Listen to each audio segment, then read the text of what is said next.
Michael Taylor had not always been strange. He was a quiet factory worker in Esset, England, a husband, a father, deeply religious, but ordinary. People described him as gentle, shy, a man who rarely raised his voice. But after he and his wife joined a small, charismatic Christian group led by a preacher named Mary Robinson, something in him began to shift. The meetings were intense, hours of prayer, loud chanting, hands pressed against his forehead while people shouted for demons to leave. They told him his depression was not an illness but a spiritual infestation. They told him Satan was inside him. And slowly, Michael began to believe them. At first, the change was subtle. He stopped sleeping. He stopped eating properly. He stared into space for long periods, whispering prayers under his breath. He became convinced that his thoughts were no longer his own, that something else was inserting images into his mind. Violent images, sexual images, blasphemous thoughts that horrified him. He would beg God to take them away. He would claw at his head and say, "It's not me thinking this." He started to fear himself. During the prayer sessions, the group encouraged him to confront the demon inside him.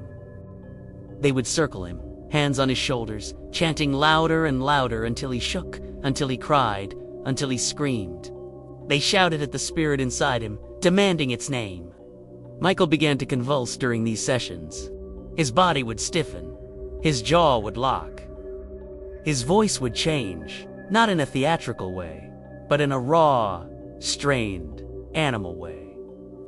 As if something was being forced out of him that didn't want to leave.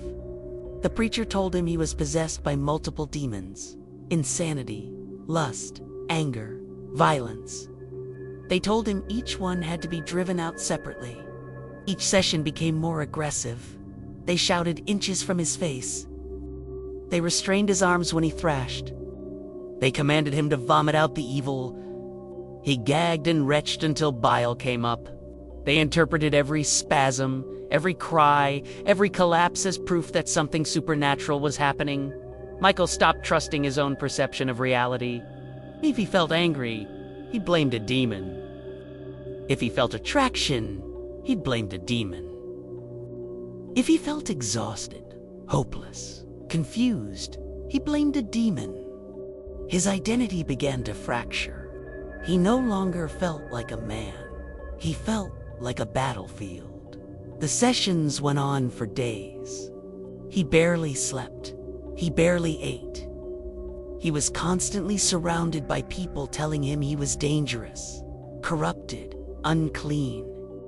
He began to believe that the only way to save his soul was to destroy what was evil inside him, no matter the cost. And the night, everything collapsed. The exorcism went on for hours. Michael was exhausted, shaking, sweating through his clothes. His eyes were sunken. His body felt hollow. The group told him that one last demon remained, the demon of violence. They told him it was the strongest one. They told him it would fight back. And something in Michael snapped. When he left the church that night, he was not thinking like a man anymore. His thoughts were fragmented, dreamlike, distorted. He believed he was walking inside a spiritual war prison. He believed evil was everywhere. He believed his wife was no longer his wife, but something wearing her face.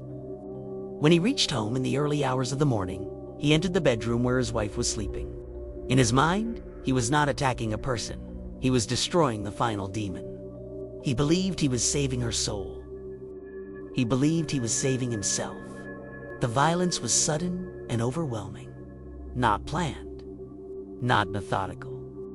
A frantic explosion of panic and conviction. When it ended, he stood alone in the room, shaking, covered in the evidence of what he had done, unable to understand how reality and belief had just collided so completely. He left the house barefoot, wandering the streets in a daze until police found him hours later. He did not resist arrest. He did not flee. He reportedly asked officers if the demon was gone now. If he was clean, the town was horrified. The church group was horrified. The country was horrified. How could prayer lead to this? How could faith collapse into murder? How could a gentleman become a killer? At trial, doctors testified that Michael had suffered a severe psychotic breakdown, that he was not evil, not calculating, not malicious, but profoundly unwell. Pushed deeper into delusion by spiritual pressure that reinforced his paranoia instead of grounding him in reality. He was found not guilty by reason of insanity and committed to a secure psychiatric hospital. The preacher and the prayer group were never criminally charged. Michael Taylor spent years inside institutions, medicated, stabilized, learning how to be human again in a world that no longer made spiritual war out of mental illness. He reportedly recovered enough to understand what he had done, enough to feel the weight of it, enough to live with it. The case remains one of the darkest examples of what happens when psychological collapse is mistaken for supernatural evil, and when belief becomes stronger than reality itself. Not because demons were proven to be real, but because the human mind, when pushed into fear, isolation, exhaustion, and conviction, can become something just as terrifying.